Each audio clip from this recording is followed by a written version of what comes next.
Hello friends, welcome back to judiciary legal solutions. आज का जो हमारा टॉपिक है वो बहुत ही ज़्यादा इंटरेस्टिंग है। आज मैं आप लोगों के साथ डिस्कस करने वाली हूँ section 5 of SRA and section 6 of SRA.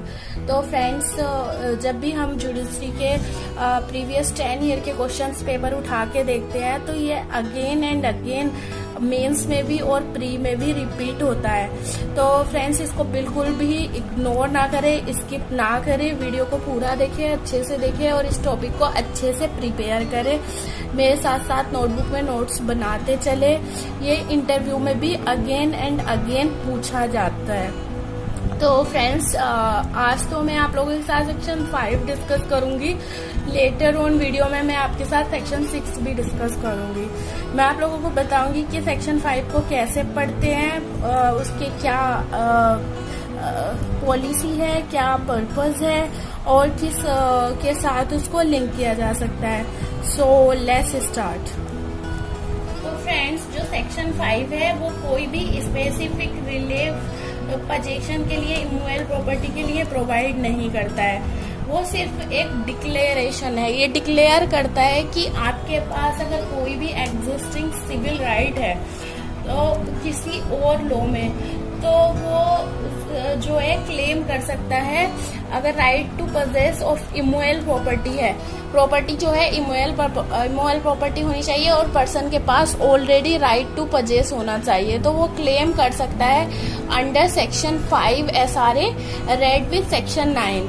जो अगर यहाँ पर सेक्शन 5 नहीं भी होता तब भी हम राइट क्लेम कर सकते थे अंडर सेक्शन 9 डायरेक्टली।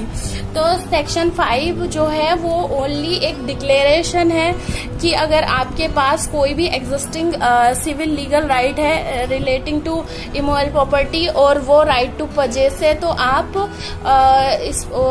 और आपको कोई डिनाई कर रहा है राइट टू परचेस, आपको कोई प्रॉपर्टी परचेस नहीं करने दे रहा है, तो आप under section 5 red with section 9 of CPC आप उस राइट को क्लेम कर सकते हैं। तो फ्रेंड्स, इसको एक एग्जांपल के थ्रू समझते हैं। फॉर एग्जांपल, ये जो है एक मुस्लिम वुमेन है, उसके पास राइट टू लियन है।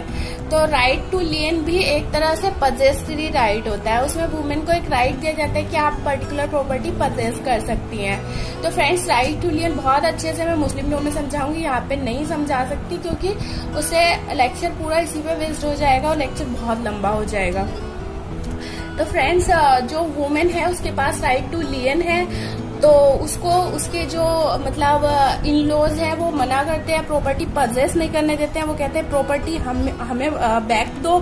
तो वो वहाँ पे अंडर सेक्शन 5 जो है उसको अपनी प्रॉपर्टी का राइट टू पजेस का इमूवेबल प्रॉपर्टी को क्लेम कर सकती है कि मेरा पजेसरी राइट है, मेरा पजेसरी राइट मेरे को दो। जो सेक्शन 5 है वो रेड विथ सेक्शन 9 होगा। यहाँ पे वो डायरेक्टली सेक्शन 9 में भी जा सकती है। तो फ्रेंड्स, अभी हमने देखा जो सेक्शन 5 है वो ये डिक्लेयर करता है कि हमारे पास अगर राइट टू पजेस है तो हम उस राइट को क्लेम कर सकते हैं, हम अपना पोजीशन मांग सकते हैं कि हमें इस प्रॉपर्टी पे रहना है। तो अब हम देखते हैं कि कौन पर्सन्स कह सकते हैं, किन पर्सन्स के पास राइट टू पजेस होता है। तो राइट टू पजेस किस वजह से हो सकता है, या तो ओनरशिप की वजह से हो सकता है। जैसे फॉर एग्जाम्पल, ए जो है वो प्रॉपर्टी बाय करता है बी पर्सन से, तो यहाँ पर ए जो है वो ओनर बन जाता है प्रॉपर्टी का, तो उसके पास राइट टू पजेस भी आ जाता है, उस प्रॉपर्टी के ऊपर रहने का राइट अधिकार भी आ जाता है। और अगर वो ये right to possess give up नहीं करता है तो वो पोजीशन क्लेम कर सकता है। तो गिव अप किस केस में किया जा सकता है, तो गिव अप फॉर एग्जांपल ए जो है वो जो है अपनी प्रॉपर्टी जो है रेंट पे सी को या डी को या बी को किसी को भी दे देता है। तो यहाँ पर वो राइट टू पजेस उन टेनेंट से क्लेम नहीं कर सकता। तो इस वजह से इसका जो ओनरशिप का जो एक्सेप्शन हुआ वो हुआ नॉट गिव अप। और दूसरे किन केसेस में हमारे पास राइट टू पजेस हो सकता है, वो हो सकता है अगर हमारे पास कोई और पजेसरी टाइटल हो, जैसे कि टीनेंसी हुआ, लाइसेंस हुआ, या right to lien. Right to lien वाला मैंने अभी आपको बताया था।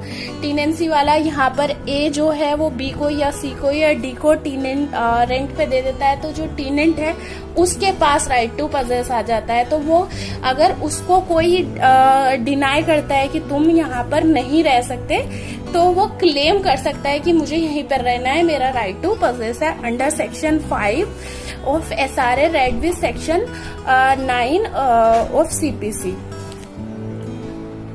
तो फ्रेंड्स, हमने ये तो देख लिया कि हम सेक्शन 5 जो है किस राइट के बारे में डिक्लेयर करता है कि हम किस राइट को क्लेम कर सकते हैं। अब हम देखते हैं कि कितने टाइम में हम उस राइट को क्लेम कर सकते हैं। तो कितने टाइम के लिए हमें हेल्प लेनी पड़ती है इंडियन लिमिटेशन एक्ट की। तो जब इंडियन लिमिटेशन एक्ट की तो हमें 2 आर्टिकल मिलते हैं, एक तो आर्टिकल 64 और एक आर्टिकल 65। सेक्शन 5 को आर्टिकल 64 के साथ भी पढ़ा जा सकता है और 65 के साथ भी। तो सबसे पहले हम देखते हैं article 65 of Indian limitation act read with section 5 of SRA read with section 9 CPC। तो वो क्या कहता है, वो ये कहता है कि जब भी कभी हमें रिकवरी ऑफ पोजीशन के लिए सूट फाइल करना है, हमें अपनी पोजीशन चाहिए, किसी पर्सन ने हमें हमारा राइट टू पोजेस था और उस पर्सन ने हमें डिस्पोजेस कर दिया, तो हमें सूट फाइल करना पड़ेगा विद इन 12 ईयर। तो 12 ईयर कब से कब तक, हम कब से काउंट करेंगे? तो 12 ईयर जो है हम काउंट करेंगे from the date of adverse position. तो एडवर्स पोजीशन होती क्या है? एडवर्स पोजीशन जो है वो परमिसिव पोजीशन की ऑपोजिट होती है। तो इसको हम एक एग्जाम्पल के थ्रू समझते हैं। जैसे ए है, उसने एक टीनेंट को परमिशन दे रखी है, एक रेंट एग्रीमेंट होता है 1 ईयर का, ठीक है। तो ए ने बी को परमिशन दे रखी है कि आप 1 साल तक मेरे घर में रह सकते हैं, ठीक है। 1 साल तक जो है ए बी के लिए, बी जो है वो परमिसिव पोजीशन में रह रहा है, उसको परमिशन मिली हुई है ए की तरफ से कि वो उसमें रहे। अब 1 साल के बाद जो है ए जो है वो अपनी रेंट का टाइम नहीं इंक्रीज करता है और प्लस वो उसको पोजीशन रिटर्न करने के लिए कहता है, लेकिन बी जो है डिनाई कर देता है। उस दिन से जो है बी एडवर्स पोजीशन में आ जाता है। उस दिन से काउंट होंगे 12 ईयर। विद इन 12 ईयर कभी भी ए जो है सूट फाइल कर सकता है रिकवरी ऑफ पोजीशन के लिए, ओके।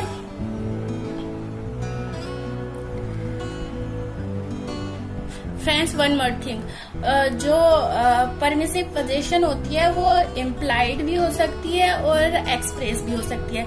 या तो ए मुंह से कह दे कि मैंने तुम्हें परमिशन दी है, तुम रह सकते हो, या फिर इम्प्लाइडली ए जो है रेंट एक्सेप्ट करता रहे और बी को जाने के लिए ना कहे, तो वो इम्प्लाइड परमिशन भी होती है। तो दोनों में से अगर कोई भी होगी, इम्प्लाइड हो या एक्सप्रेस हो, तो तब तक परमिसिव पोजीशन काउंट होगी, ओके। फ्रेंड्स, अभी हमने देखा कि section 5 read with article 65 of Indian limitation act read with section 9 of CPC जो है वो ये राइट देता है डिफेंड प्लेंटिफ को कि अगर उसको उसका राइट टू पोजीशन है तो वो पोजीशन क्लेम कर सकता है। तो अब हम देखते हैं क्या इसके लिए ये जरूरी है कि डिफेंडेंट ने उसको डिस्पोजेस किया हो, यानी प्रॉपर्टी से निकाल के उसको बाहर फेंका हो, वो पहले प्लेंटिफ पोजीशन में होना जरूरी हो? क्या ये जरूरी है? तो ऐसा कुछ भी जरूरी नहीं है कि डिफेंडेंट जो है वो डिस्पोजेस्ड किया गया हो। अगर अदरवाइज भी जो है डिफेंडेंट जो है प्लेंटिफ को डिनाई कर रहा है कि आप पोजीशन बैक नहीं ले सकते, पहले से डिफेंडेंट अगर पोजीशन में भी है, तब भी प्लेंटिफ जो है डिफेंडेंट को सू कर सकता है राइट टू परचेज के लिए under section 5 read with article 65 read with section 9 of CPC. अब इसको हम एक एग्जांपल के थ्रू समझते हैं। जैसे एक एफ है, फादर है, सन का फादर है, अभी सन को भूल जाइए, अभी एक फादर है, एफ नाम का एक पर्सन है, वो ए के साथ एक लाइसेंस क्रिएट करता है वो, और लेटर ऑन जो है एफ मर जाता है, तो प्रॉपर्टी जो है वो सन की हो जाती है। तो सन अब तो पूरा right to possess, right to owner, सब कुछ ट्रांसफर सन को हो चुका है, लेकिन सन जो है वो ए के साथ कोई भी लाइसेंस कंटिन्यू नहीं करना चाहता है, तो वो ए से अपनी प्रॉपर्टी बैक मांगता है। यहाँ पे ए ने सन को डिस्पोजेस नहीं किया है, वो तो पहले से ही एफ की परमिशन के साथ इस प्रॉपर्टी पे रह रहा था, तो क्या यहाँ पे उसको डिस्पोजेस नहीं किया गया तो क्या वो अपना पोजेशन क्लेम नहीं कर सकता? ऐसा नहीं है। इवन इफ उसको डिस्पोजेस नहीं किया गया है, लेकिन अदरवाइज ए डिनाई कर रहा है उसको पोजेशन देने के लिए सन को, तो जो सन है वो सूट फाइल कर सकता है under section 5 read with article 65 read with section 9 of CPC. Okay, तो फ्रेंड्स, मोस्ट इम्पोर्टेंट थिंग जो किसी भी राइट को क्लेम करने से पहले देखी जाती है वो है cause of action and matter in issue. आप लोगों ने सीपीसी में पढ़ लिया होगा कि कॉज ऑफ एक्शन क्या होता है और मैटर इन इशू क्या होता है, तो आप लोग ये चीज पहले ही समझ गए होंगे। और अगर आपने नहीं पढ़ा है आप तो डोंट वरी, मैं जब सीपीसी पढ़ाऊंगी तो अच्छे से डिस्कस कर लूंगी, अभी इतना समझना काफी है। जो कॉज ऑफ एक्शन होता है उसमें कोई राइट होना चाहिए और उस राइट का डिनायल होना चाहिए। तो जो सेक्शन 5 है वो किस राइट की बात करता है? तो सेक्शन 5 यहाँ पर राइट टू पजेस की बात करता है इमोएल प्रॉपर्टी की। तो सबसे पहले जो है पर्सन जो है एंटाइटल्ड होना चाहिए इमोएल प्रॉपर्टी के पजेस करने के लिए, ठीक है, जो मोस्ट इम्पोर्टेंट थिंग है। अगर वो राइट टू पजेस ही नहीं रखता तो वो क्लेम नहीं कर सकता। और दूसरा क्या होना चाहिए? डिनायल होना चाहिए, यानी कि डिफेंडेंट उसको मना करना चाहिए कि तुम यहाँ नहीं रह सकते। उसका तो राइट है रहने का, लेकिन डिफेंडेंट मना कर रहा है कि तुम यहाँ नहीं रह सकते, तो ही सेक्शन 5 में जा सकता है, ठीक है। और मैटर इन इशू क्या होता है कि किस वजह से आपको वो राइट मिला।